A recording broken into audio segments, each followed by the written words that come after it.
Emcure pharma. आपने shark tank में नमिता थापर को देखा होगा। उन्हीं की फैमिली की कंपनी कह सकते हैं। नमिता थापर बैक्ड है एमक्योर फार्मा। 40-42 साल पुरानी होगी। 1981 में शुरुआत हुई एमक्योर फार्मा की और पुणे बेस्ड ये कंपनी है। फार्मास्यूटिकल की ये मैन्युफैक्चर करती है, डेवलप करती है, ग्लोबल एक्सपोजर भी है।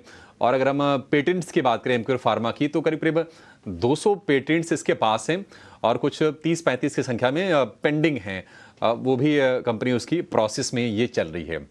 एमक्योर फार्मा, आशा जी, अगर इसके हम डिटेल्स की अगर हम बात कर लें एमक्योर फार्मा की, तो ठीक ठाक इसका साइज़ है एमक्योर का। 1900 करोड़ रुपए के आसपास की साइज़ है ये। और 1950 का प्राइस बैंड है। 960 से 1008 रुपए प्रति शेयर का। 5 जुलाई तक ये भी खुला रहेगा, यानी कि आज, कल और परसों। घरेलू फार्मा बिक्री की बात करें तो देश की 13वीं सबसे बड़ी कंपनी है, जो कि जानकारी हमारे पास है। भारत में, यूरोप में, कनाडा में कंपनी की जो प्रेजेंस है वो काफ़ी मजबूत है। एमक्योर फार्मा को लेकर बताइए आस्था जी, कैसी लग रही है कंपनी और एग्जैक्टली कौन से सेगमेंट में, फार्मास्यूटिकल के कौन से वर्टिकल में ये कंपनी ऑपरेट कर रही है? जी, देखिए 19 थेरेपेटिक एरियाज में ये लोग काम करते हैं, जिसमें गायनेकोलॉजी सबसे मेजर सेगमेंट है। मेरे हिसाब से 13% इनका वहाँ से आता है। तो मेजर सेगमेंट जो इनके रेवेन्यू का है वो गायनेकोलॉजी से है, फॉलोड बाय फिर इनका एचआईवी सेगमेंट भी है, कार्डियो सेगमेंट भी है, तो वहाँ से भी इनके रेवेन्यूज आते हैं। तो अभी फार्मास्यूटिकल कंपनी ये है, पुरानी कंपनी है। इस कंपनी की खासियत है कि जो इनके कुछ एक ब्रांड हैं, तो 6 ऐसे ब्रांड्स हैं जो कि काफ़ी अच्छे खासे नाम, बेहतरीन नाम जाने जाते हैं। अगर मैं इंडिया के टॉप कुछ ब्रांड्स में बात करूँ, तो वो एक पॉज़िटिव है। दूसरी तरफ देखा जाए तो कंपनी की अगर फाइनेंशियल परफॉर्मेंस हम देखते हैं ओवर द फ्यू इयर्स, तो थोड़ी हमें वॉलेटाइल दिखती है। उतार-चढ़ाव हमें देखने को मिला, जिसके पीछे के कारण जानना ज़रूरी है, क्योंकि यही कारण आगे की सब्सक्रिप्शन के लिए काम में आएँगे। तो कंपनी में जिस तरह का फाइनेंशियल परफॉर्मेंस दिखाया है, कोविड के ईयर में बहुत बढ़िया एकदम से सेल्स आई, फिर 2022 में थोड़ा-सा डिप आया। तो कंपनी के सेल्स में डिप आने की वजह थी कि ये लोग अपना एक्सपेंशन कर रहे थे, डिस्ट्रीब्यूशन नेटवर्क बढ़ा रहे थे, कुछ एक एक्विजिशंस करे, तो उसकी वजह से डिप आया। लेकिन जो भी कैपेक्स वगैरह कंपनी को करना था, दे हैव ऑलरेडी डन। पूरा ये कैपेक्स हो चुका है कंपनी का, तो आगे जाते हुए कंपनी को एटलीस्ट आने वाले 2 साल तो कैपेक्स नहीं करना पड़ेगा।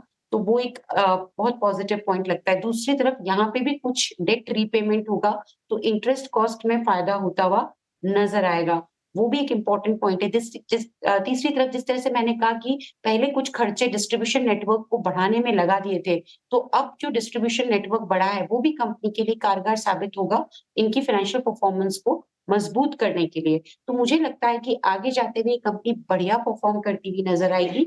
इसमें भी सब्सक्राइब की रेटिंग है, लिस्टिंग गेन के लिए लगाएँगे, क्योंकि यहाँ पे जो वैल्यूएशन है वो भी रीज़नेबल है। बहुत रीज़नेबल नहीं है, लेकिन पेयर के मुकाबले इन्होंने टेबल पे छोड़ा है इन्वेस्टर्स के लिए। तो वैल्यूएशन के हिसाब से भी इसमें लगाया जा सकता है, वो भी एक पॉजिटिव पॉइंट है। तो इन सभी पॉइंट्स के चलते हम इसको भी सब्सक्राइब की रेटिंग दे रहे हैं, लिस्टिंग गेन और लॉन्ग टर्म पर्सपेक्टिव से लगाने के लिए। ठीक है, तो एक तरह से ग्रोइंग कंपनी भी है एमक्योर फार्मा। अच्छा, इसकी अगर आप आय देखेंगे, आप बिक्री देखेंगे तो वो आपको बढ़ती हुई दिखेगी। मुनाफा देखेंगे तो उस पर थोड़ा सा प्रेशर दिखेगा और उस प्रेशर के पीछे पीछे वजह ये है कि फाइनेंस कॉस्ट थोड़ी सी ऊपर है, एम्प्लॉय कॉस्ट ऊपर जा रही है।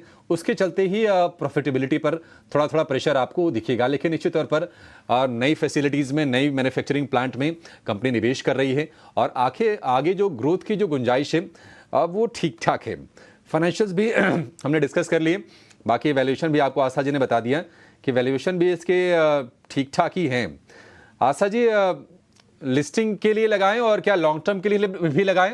और दूसरी चीज़, इसमें कितनी लिस्टिंग होगी? जो ऑफर कर रहा है ये आपका बंसल वायर, क्या उसी तरह की लिस्टिंग होगी या उससे बेहतर होगी? सबसे पहले तो बिल्कुल लिस्टिंग के लिए भी लगाना है और लॉन्ग टर्म के लिए भी लगाना है। फाइनेंशियल की परफॉर्मेंस जो है वो आगे जाते हुए इम्प्रूव होगी और जो ये मार्जिन्स अभी दिखा रहे हैं, ये हमें बढ़ते हुए नज़र आएँगे। क्योंकि एक फैक्टर और है कि इनकी जो ग्रोथ है, वो इंडियन फार्मास्यूटिकल मार्केट आईपीएम की ग्रोथ को आउट परफॉर्म करी है। एक्सपोर्ट्स में भी इन्होंने आउट परफॉर्म करा है आईपीएम ग्रोथ को। तो ग्रोथ काफ़ी बढ़िया है और अब जो फैसिलिटीज़ का मैंने चर्चा की, वहाँ से ग्रोथ और आगे जाते हुए बढ़िया नज़र आएगी। इंटरेस्ट कॉस्ट में बचत होती हुई नज़र आएगी। तो लगाना है और लिस्टिंग गेन यहाँ पे मुझे लगता है कि बढ़िया होंगे 20% तक के या उसके ऊपर के भी हो सकते हैं। तो वहाँ तक की विज़िबिलिटी पूरी दिखती है और उसी हिसाब से हम यहाँ पे लगाने की रेटिंग दे रहे हैं। अब बंसल की बात करें तो दोनों ही आईपीओ अच्छे हैं लेकिन सेफ प्ले करना है और अच्छे लिस्टिंग गेन के लिए देखना है तो एमक्योर में लगा सकते हैं। लेकिन उसका मतलब ये नहीं है कि बंसल खराब है, बंसल अपनी जगह बहुत बढ़िया है। तो दोनों ही जगह लगाने की सलाह है लेकिन एक जगह लगाना हो तो फिर एमक्योर को हम पहला नंबर दें। ठीक है, एमक्योर का ग्लोबल फुटप्रिंट इसका अच्छा है, स्ट्रॉन्ग इसका आर&डी फोकस है और आगे ग्रोथ को लेकर भी विजिबिलिटी है। बंसल में यह है कि थोड़ा सा कम मार्जिन वाला वो बिजनेस है, वो भी ठीक है। आशा जी से मैं यही सवाल पूछने वाला था कि जब दो हैं तो फिर थोड़ा कंफ्यूजन है और मान लीजिए इसके पास जेब में आईपीओ के नाम पे 15,000 रुपये पड़े हों तो वो कहाँ डाले, बंसल में लगाए कि एमक्योर में लगाए। तो उसका जवाब भी आशा जी ने दे ही दिया कि फिर दोनों में से अगर चुनना हो तो आप एमक्योर चुन लीजिए। पैसों की कोई दिक्कत अगर नहीं है, अगर पर्याप्त आपके पास पूंजी है दोनों में लगाने के लिए, दोनों में लगाइए और आपको ये दोनों के दोनों जो आईपीओज हैं आपको ये कमाई करा के देंगे।